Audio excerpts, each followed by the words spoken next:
the brainchild of our former mayor and now also the current administrator of the municipality. Sir Vic Paul can tell us about this.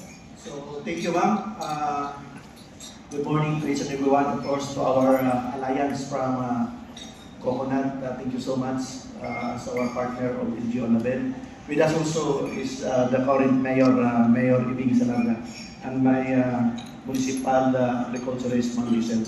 By the way, we come up with this pre-transportation in the LGU of Anabel since as we go deep dive with the farmers, there are plenty of concerns that was arrived.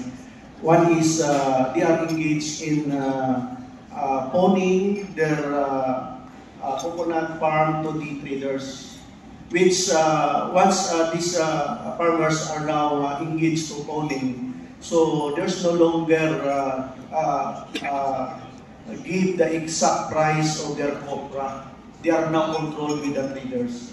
So that's why what I did that time, and I told my municipal agriculturist, Giselle, please, in Copra, what kind of support that the LGU can do for our farmers in Copra? Since all of those farm commodities in Anabel, in corn, we have now our free corn chiller, corn mill for the farmers for free.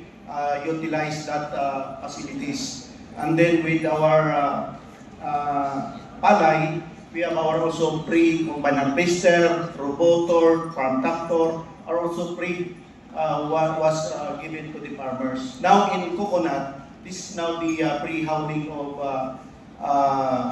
services to our farmers down to the cargel. So it's good that we have our first, what we did, we have our MOA with the cargels so that the farmers from Anabel to deliver from the cargel will be priority from the cargel. Kasi at the time, it so happened that some of the farmers are hesitant to deliver directly to the cargel for the reason that there's really a delay.